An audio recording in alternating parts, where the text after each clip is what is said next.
사도행전 7장입니다. 신약성경 196면 사도행전 7장 1절로 11절 다 함께 봉독합니다. 대제사장이 이르되 이것이 사실이냐? 스데반이 이르되 여러분 부형들이여 들으소서. 우리 조상 아브라함이 하란에 있기 전 메소포타미아에 있을 때에 영광의 하나님이 그에게 보여 이르시되 내 고향과 친척을 떠나 내가 내게 보일 땅으로 가라 하시니 아브라함이 갈대아 사람의 땅을 떠나 하란에 거하다가 그의 아버지가 죽음에 하나님이 그를 거기서 너희 지금 사는 이 땅으로 옮기셨느니라.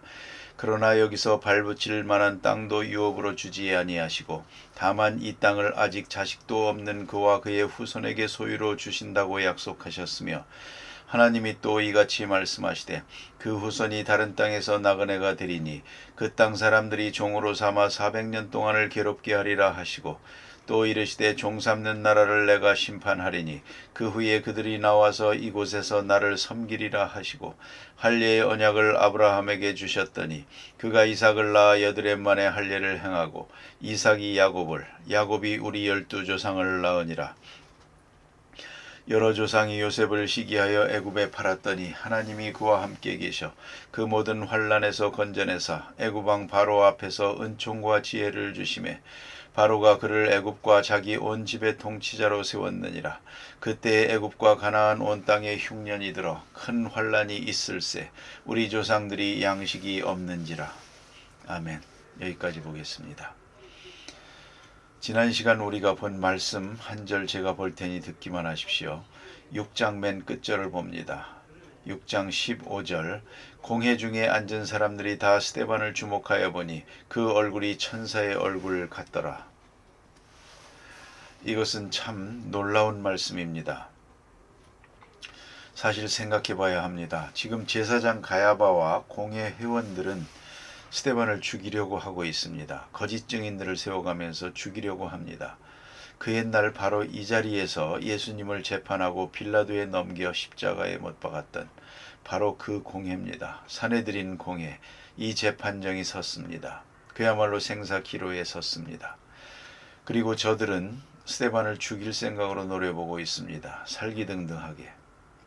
저들과의 만남 끝에 이제 그대로 끌어내서 얼마나 격분했던지 간에 로마 사람의 법을 통하지 않고 그대로 스데반을 돌로 쳐 죽입니다.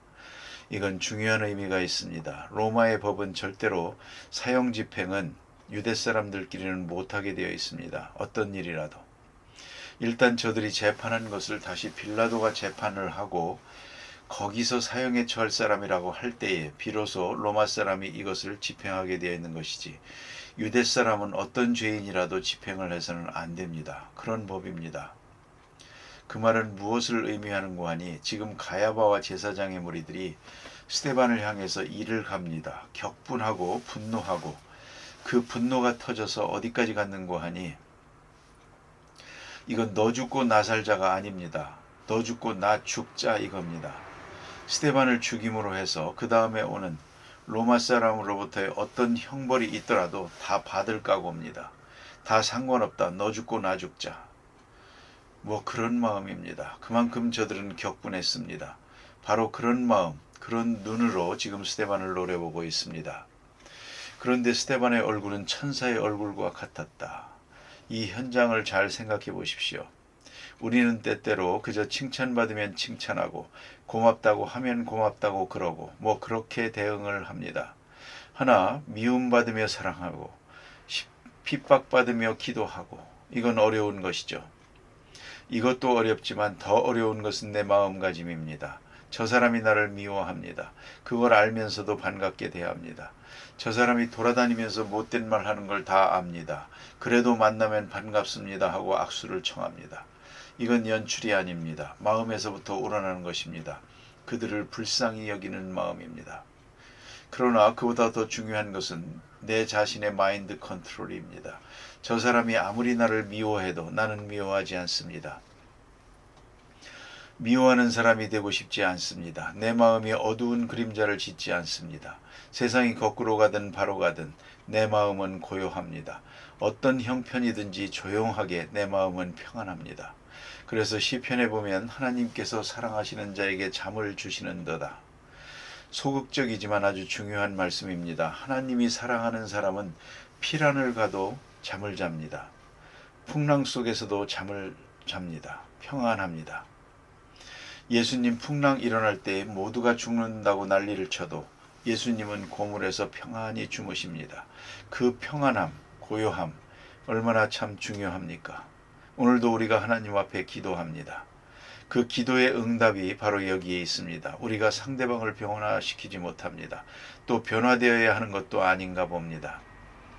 문제는 내 마음 상태를 내가 어떻게 유지하느냐 하는 것이죠.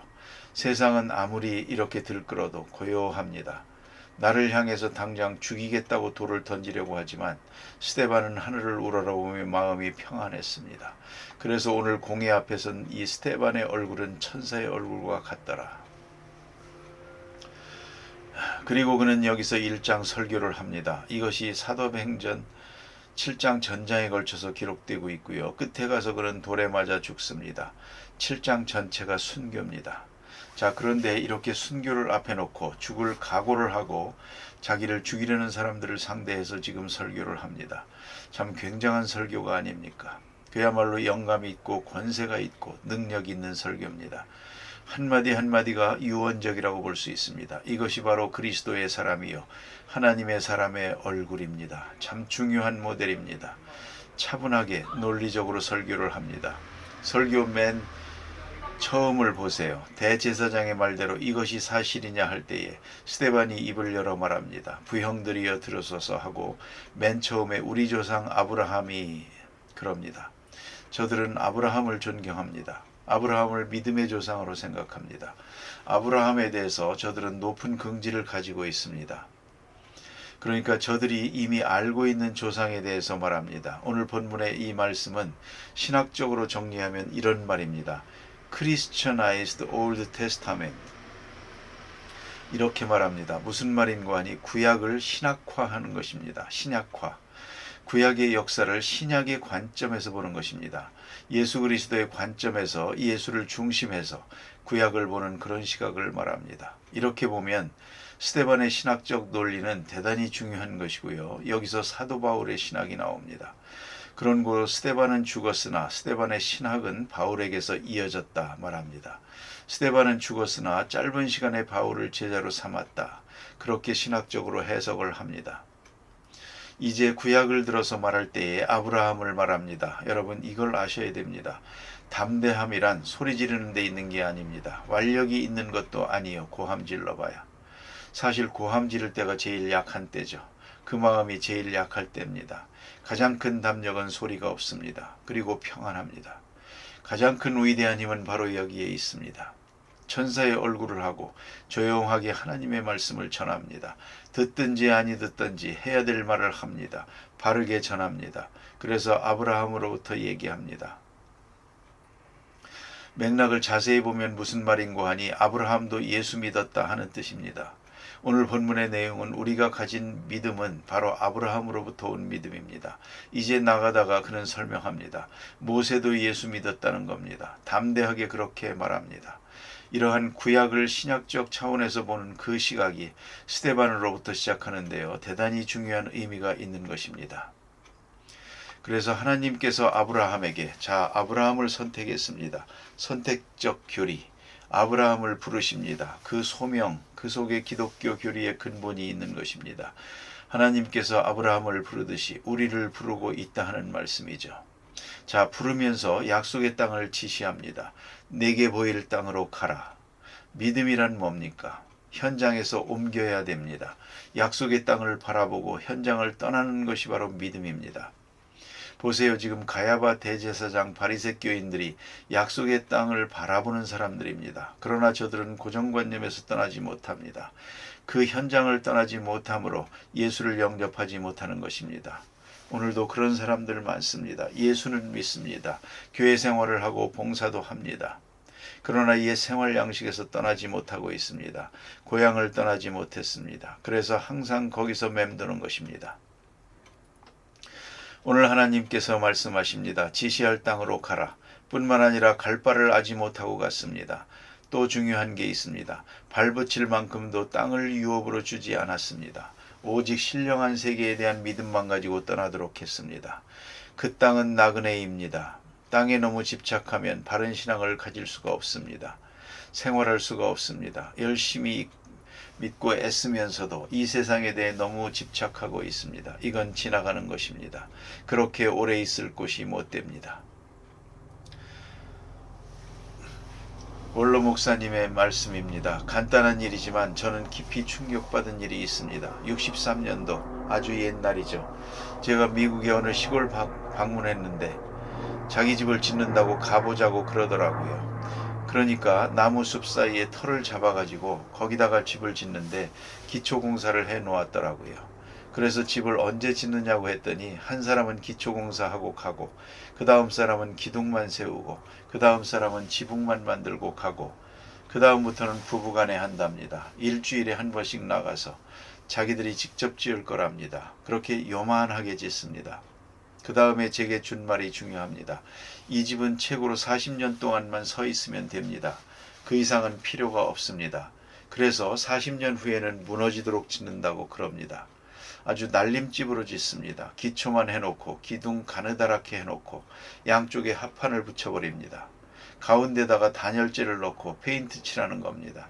정말 아무것도 아닙니다. 왜 그렇게 짓느냐 하니까 내가 산 집에 죽은 다음에 다른 사람 살라고 할 필요가 없잖아 그럽니다. 아예 떠날 준비를 하더라고요. 죽을 준비를 하면서 집을 짓습니다. 그런데 우리는 어떻습니까? 만세반석에 지으려고 그럽니다. 자자손손 이 집에 살아라. 미안하지만 그 집에 안 삽니다. 우중충해서 못 사는 겁니다. 우리 주변에도 그렇고 지금 헐어버려야 될 집이 많습니다. 팔자니 값 안 나가고 떠나자니 아깝고 한심한 집들이 많습니다. 그뿐입니까? 미안한 얘기지만 교회당도 헐어버려야 될 게 많습니다. 너무 튼튼하게 지었습니다. 빨리 헐어야 되겠는데 헐기는 너무 아깝습니다. 그래서 지금 헐지도 못하고 그걸 아셔야 됩니다. 여러분, 우리 교회 사실 지을 때에 건축하는 사람들이 그랬습니다. 이건 돈 한 푼도 안 들였구만 그랬습니다. 정말 이건 돈 안 들이고 지은 집입니다. 제가 그때 그 생각으로 지었습니다. 40년 이상 있을 필요가 없다. 헐기 쉽게 지어야 된다. 그래서 간단하게 모여서 예배 볼 만큼 이렇게 지은 거죠.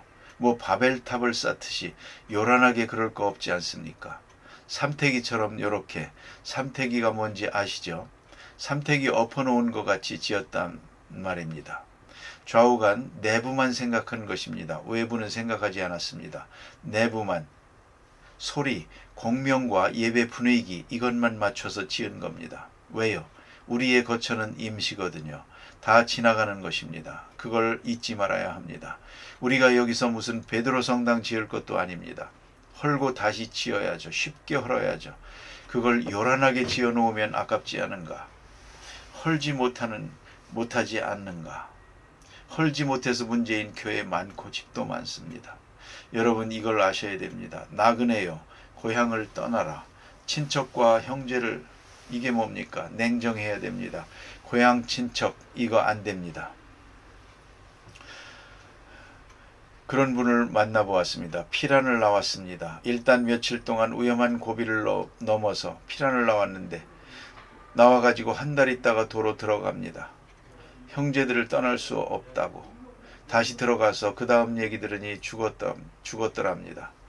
이게 뭡니까? 고향과 친척을 떠나라. 땅도 떠나고 사람도 떠나고 인정도 끊고 그리고야 바른 신앙이 될 수가 있다는 거죠. 하나님께서 자식을 준다 약속했습니다. 땅을 준다고 약속했습니다. 두 가지 약속을 하고 내가 보일 땅으로 가라. 약속 보세요. 일방적인 약속입니다. 아브라함에게 물어본 거 아닙니다. 고향을 떠날래 안 떠날래 어디로 갈래 물어보는 게 아닙니다. 고향을 떠나라 땅을 주마. 일방적인 약속입니다. 이게 하나님의 약속입니다. 우리는 영원한 나라 우리가 어떤 것인지도 모르는데 뭘 더 바라겠습니까? 오직 믿음으로 하나님을 믿는 그런 믿음으로 가는 것이죠. 이 약속을 지키면 그 약속에 내가 임하는 것이고 거기서 성취되는 것입니다. 큰 민족을 이루리라. 이름을 창대케 하리라. 내가 너를 보호해 주리라. 그리고 중요한 약속이 있습니다. 바로 이것 때문에 스데반은 아브라함의 이야기를 하는 것입니다. 그 후손들에게서 메시아가 나리라. 그 후손들에게서 메시아가 나리라. 메시아가 나리라. 아직 자식도 없는 그와 그 후손에게 소유로 주신다고 약속하셨으며 이것은 바로 예수 그리스도에 대한 약속이라는 것이죠. 그런 거로 아브라함이 약속을 받았는데 그건 바로 예수 믿는다는 것입니다. 예수 믿는 믿음이라는 말이죠. 이 믿음에 문제가 있습니다. 그것은 바로 순종이었습니다. 이 믿음은 인내를 말합니다. 25년 동안 기다려야 했습니다. 그리고 저 미래를 향해서 꾸준히 참고 나가야 했고 이 믿음은 고향을 떠나야 했고 친척을 떠나야 했고 또 하나님만 믿고 모험을 해야 했습니다. 신앙은 그런 모험적 성격이 있습니다. 하나님만 믿고 살다 보면 정말 인간적으로 생각하면 큰 모험이죠. 보이지 않는 하나님, 보이지 않는 약속의 땅, 아직도 없는 자식을 주실 줄로 믿는 믿음, 다 모험이죠. 모험이라는 말은 인간적인 지식의 한계를 넘어선다는 얘기입니다. 인간적인 추리나 경험의 그 모든 것을 초월하는 것입니다. 초연적이라는 그런 의미가 있는 것이죠. 그리고 또 하나 생각할 것은 내게서 성취되는 것이 아니라 내 후손에게서 성취됩니다. 우리는 꼭 내 손에서 되어지면 좋겠습니다. 내가 살아생전에. 어떤 분들은 그럽니다. 나 죽기 전에 예수님 오시면 좋겠어요. 그런 마음을 가집니다. 죽기 전에 통일됐으면 좋겠어요. 그런 얘기를 하시는 분들이 있습니다. 목사님 살아생전에 평양에다가 교회를 세우면 영광이 있었으면 좋겠다고 그럽니다. 그랬으면 물론 좋겠죠. 그러나 그건 미련입니다. 성경이 말씀하는 내용은 아브라함이 약속을 받습니다만 그건 자기가 받은 게 아닙니다. 그 후손에게서 받은 것입니다. 그걸 잊지 말아야 합니다. 그래서 아브라함의 믿음은 곧 부활신앙까지 이어집니다. 보세요. 모리아산에서 이삭을 바칩니다. 그건 바친 거나 마찬가지입니다. 다시 이삭과 더불어 산을 내려옵니다. 그것은 바로 부활신앙입니다. 그뿐입니까? 죽은 것과 방불한 아브라함과 사라가 이제 100세의 아들을 얻습니다. 죽은 것과 방불한, 그러나 그는 믿었습니다. 아주 위대한 믿음입니다. 아브라함의 믿음은 바로 우리 자신들의 믿음의 모델입니다.